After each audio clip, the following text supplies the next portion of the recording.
Assalamualaikum warahmatullahi wabarakatuh. Bertemu lagi kita dalam PDPR pada hari ini. Jom kita mulakan pembelajaran. Sebelum kita mulakan pembelajaran, kita akan baca doa sama-sama. Boleh? InsyaAllah. Bismillahirrahmanirrahim. Allahumma aftah alaina hikmataka wanshur alaina min khazaini rahmatika ya arhamar rahimin. Amin. Alhamdulillah, selesai sudah kita baca doa dan kita akan teruskan kepada pembelajaran kita pada hari ini. Bidang pembelajaran kita pada hari ini masih lagi akidah. Masih lagi dengan tajuk yang sama pada minggu-minggu sebelum ini, iaitu sifat-sifat Allah. Sifat-sifat Allah. Sifat wajib bagi Allah ada 20. Masih ingat lagi? Ada berapa? 20. Dan kita wajib beriman dengan sifat-sifat Allah. Kalau kita tak beriman, hukumnya berdosa. Jom kita ulang kaji semula sifat wajib bagi Allah dari yang pertama sehingga yang ke-20. Okey, jom kita sebut sama-sama. Boleh? InsyaAllah boleh. Okey, yang pertama wujud, ada. Yang kedua, qidam, sedia ada. Yang ketiga, baqa, kekal.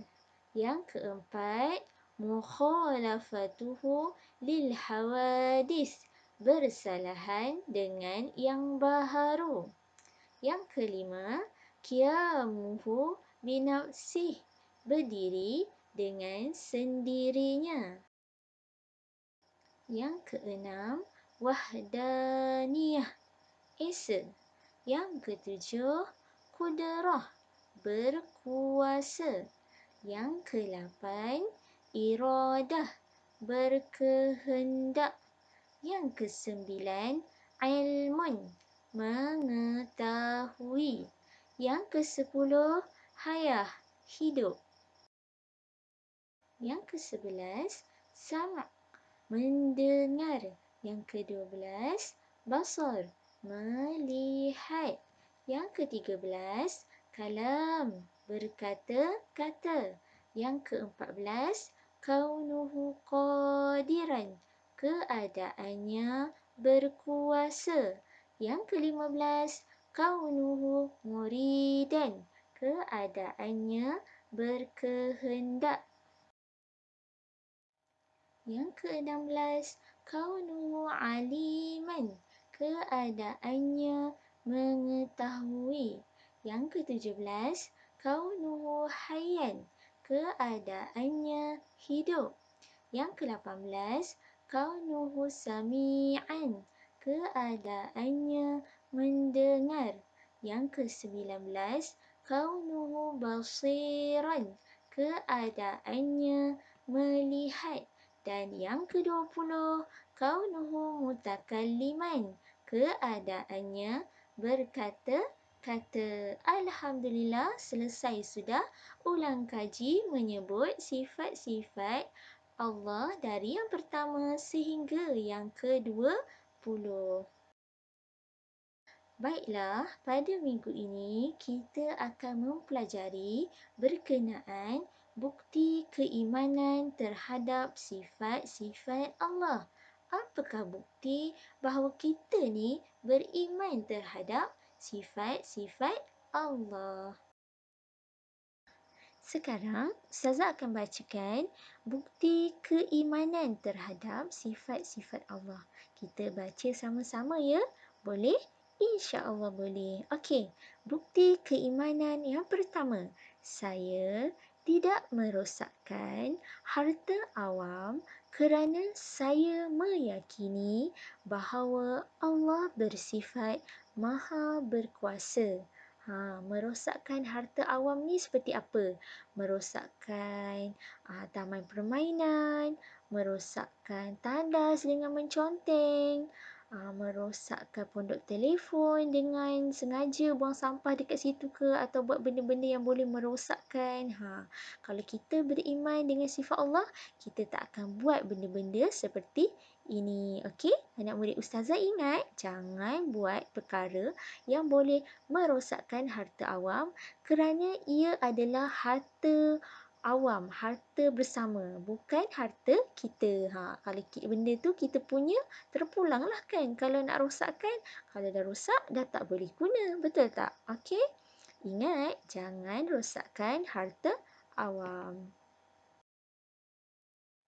Bukti keimanan yang kedua, saya sentiasa redha dengan setiap ketentuan Allah kerana saya meyakini bahawa Allah bersifat maha berkehendak.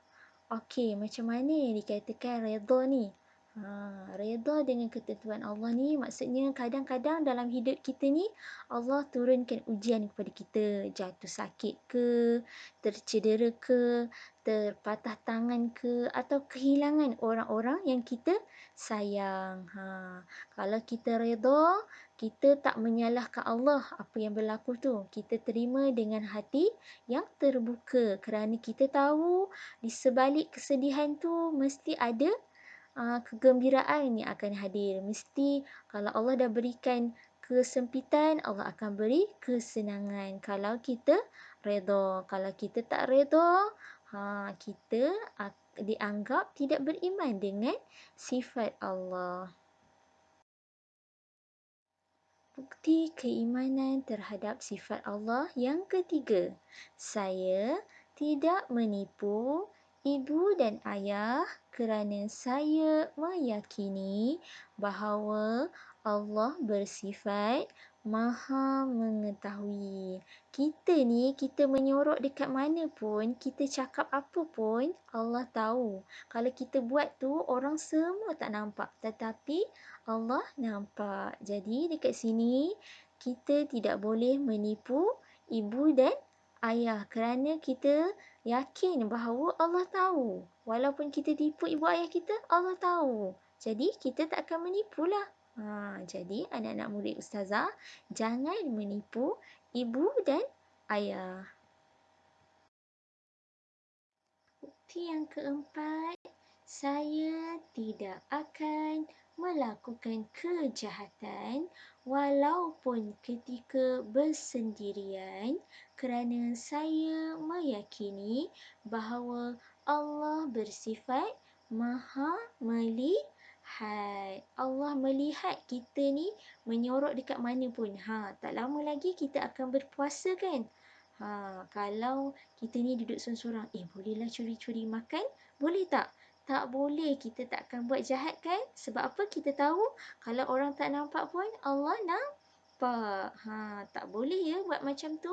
Kalau kita yakin dengan sifat-sifat Allah. Okey, rumusannya pembelajaran kita pada hari ini. Ustazah baca, kamu ikut ya. Beriman dengan sifat Allah menjadikan kita orang yang berdisiplin dan berakhlak mulia. Betul tak? Kalau kita yakin Allah melihat, Allah mendengar, Allah mengetahui segala apa yang kita buat, kita akan lebih menjadi seorang yang lebih berakhlak dan berdisiplin. InsyaAllah.